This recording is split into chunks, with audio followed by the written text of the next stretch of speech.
So we're going to go right into how Switzerland became insanely rich without any resources by casual economics. Switzerland, a land known for its mountains, banks, and chocolate, and also being one of the richest countries in the world.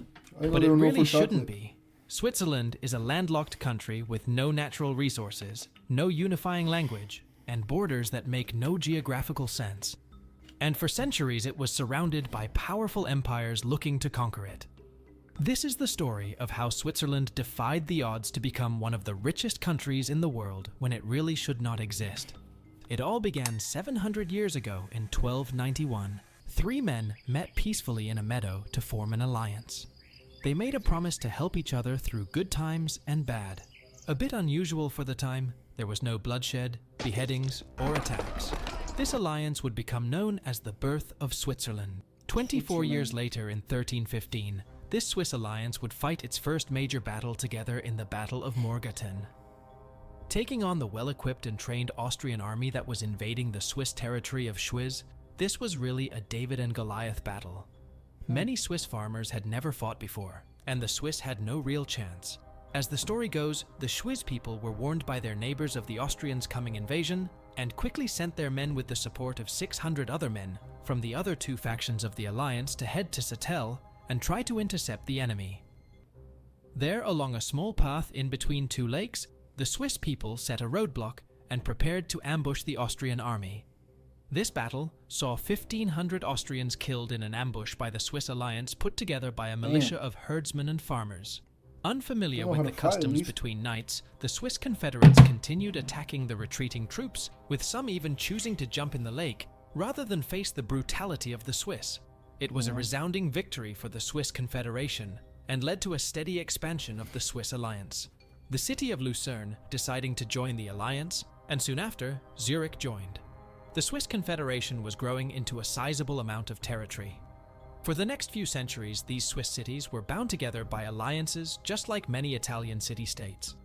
This also explains why Switzerland has no one big capital like Paris or London, but a group of more or less equal cities. For Switzerland, there's a bunch of cities that are big. You got Zurich, Geneva, some more that I don't really know the name of, but there's many big cities in Switzerland. So you can pretty much live as if you were in New York City, but throughout the entirety of New York, or Miami, but throughout the entirety of Florida. The early 1500s, the Swiss Confederation was growing in size, defeating the Austrians, crushing the Burgundians, and earning a reputation of being nearly undefeatable. 25,000 Swiss troops began descending on northern Italy, capturing town after town, and even capturing the city of Milan from the French.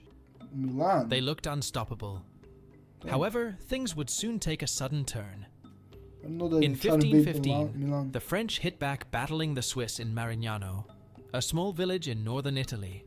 The Swiss troops were crushed. At this point, you would think the Swiss would continue the fight or plan for revenge. But they did something surprising. They decided to just give up and make peace with the French, giving them back the city of Milan.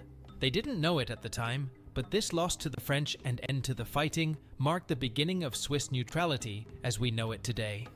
Although the Swiss were done fighting as a country, they were still notoriously well known as having some of the strongest, most relentless fighters in Europe.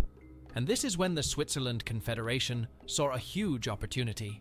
Why fight wars of its own when it can hire out its men to other armies and make money doing it? I think joining the army for Switzerland is one of the best things that you can do, because there's pretty much 100% chance of you not getting into a war with any other country, or you even getting invaded. So I don't know what the army of Switzerland does, but that is one of the nations that I would probably join the army for, if I'm being honest with you. Power was one of Switzerland's earliest exports, where Swiss soldiers were bought and sold to other armies. Unlike other mercenary troops, hiring Swiss mercenaries meant you were getting not just a few stray troops, but an entire battalion of troops and officers working together as a battle-tested unit. Swiss mercenaries would go on to fight for nearly every European power, and in some cases, they even fought each other when rented out by opposing sides.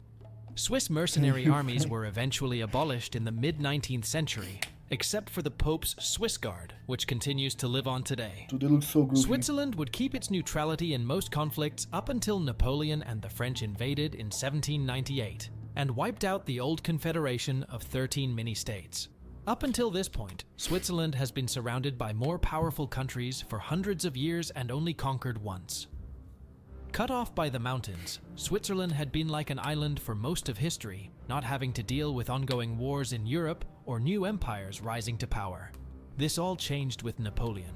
The first thing he did was create the Helvetic Republic, a unitary state with a central government, and had the creation of the Swiss national flag, which we still see today. Just kidding.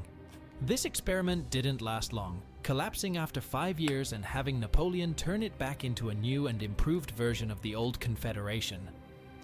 In 1815, after the downfall of Napoleon, the Congress of Vienna fully re-established Switzerland's independence, and the European powers agreed to permanently recognize Swiss neutrality. This guaranteed neutrality from any war or conflicts led to a huge influx of money into Swiss banks from wealthy people across Europe. They were looking for a safe place to store their money if their own country went into war, and Switzerland offered that. Dude, that is so smart, because if you think about it, when like World War I or World War II happened, you couldn't take your money out anymore. Like, the banks would not give you your money, or if they did, they would give you very small amounts of what you actually had in the bank. So for rich people, if they couldn't get their money, this was a big problem. So honestly, fucking amazing smart idea from them, because if you put your money in a country that is neutral, that doesn't get into wars, and you can take your money out at any single time that you want. As a rich man, that is amazing, because you try to keep your business running, so that makes sense.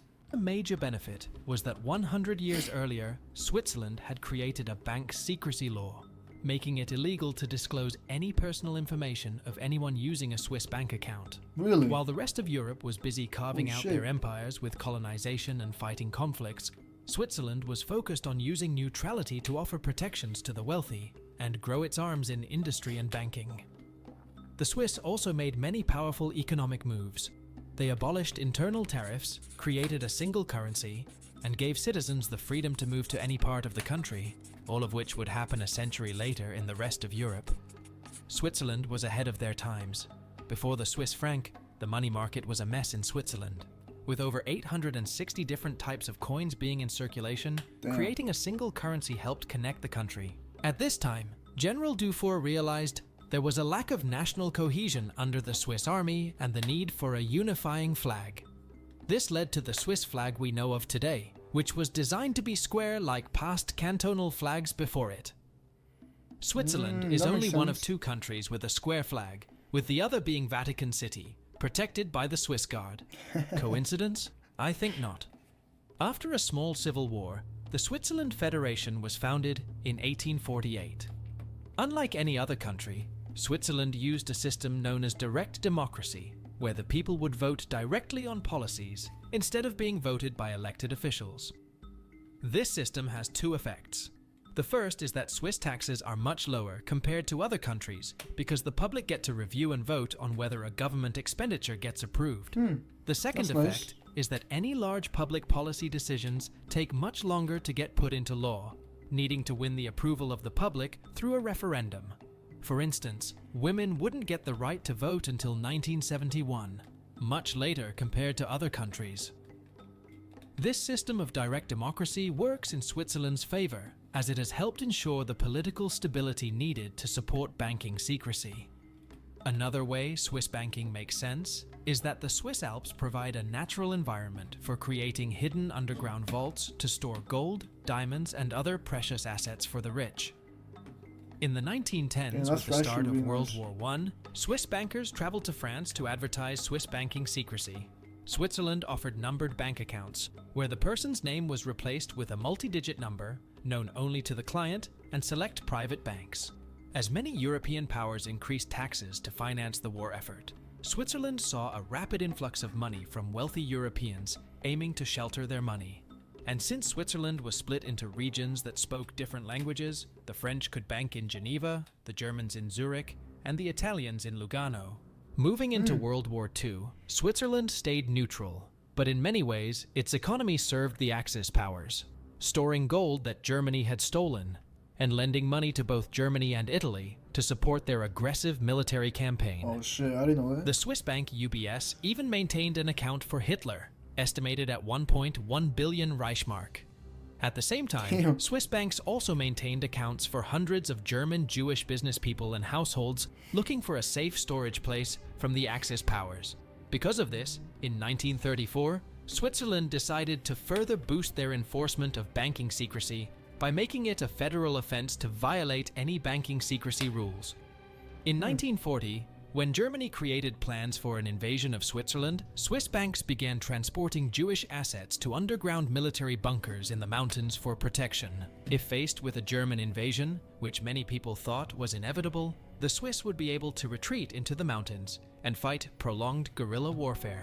Honestly, that's the one thing that I love about Switzerland, is that they actually have one of the best natural barriers to get invaded. They're impossible to get invaded because of the crazy mountains that surround all of Switzerland. And also, if you try to get to their territory, they know the entirety of their territory, probably by memory. So they know where every bunker is, where all the best positions to shoot somebody all the way from high ground is. And also, if anything were to happen like outside, they have bunkers that are able to pretty much keep every single Switzerland safe.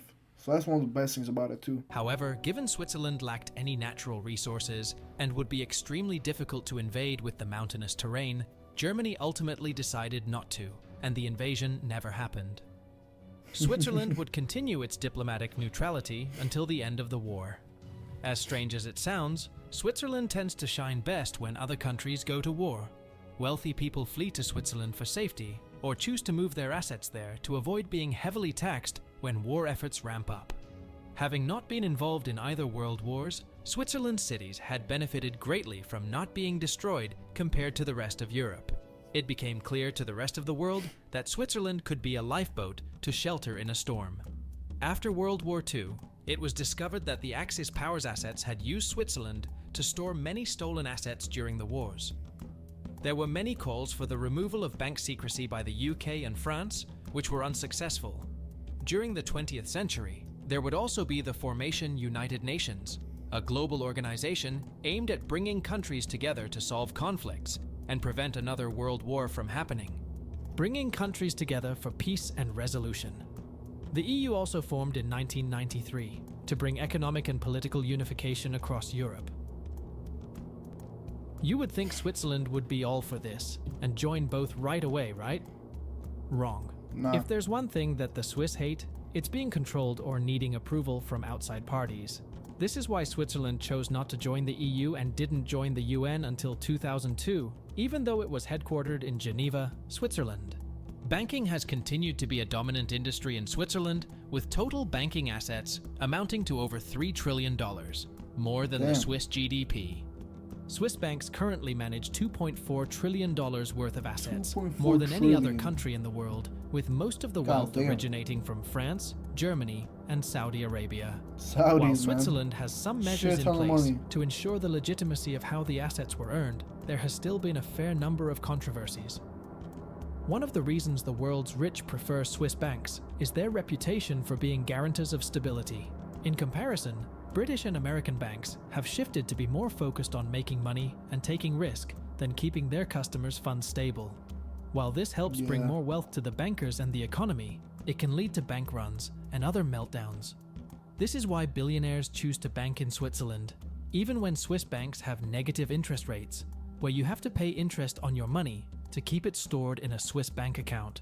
There is trust in Swiss banks that cannot be matched by other banks in the US or other parts of the world. I mean, if I was them, I would trust Swiss bank over any other fucking bank because of its neutrality, also because it's safe. I think it would be pretty dumb if you didn't prefer Swiss bank over an American one. But then again, if you're in America, of course, you're going to use an American bank because it takes that currency. But honestly, I don't know how I will transfer the money currency from a dollar to, I think it's called a Swiss franc or something like that. Whatever currency they use for Switzerland. But it's pretty cool. Alongside banking, Switzerland has a long tradition in high-quality specialized manufacturing in things like watches, optics, chemicals, and pharmaceuticals. For food, they also are globally recognized for having some of the best cheeses and chocolate in the world. And as for inventiveness, there are many things you probably didn't know were Swiss, including aluminum foil, Velcro, and the electric toothbrush.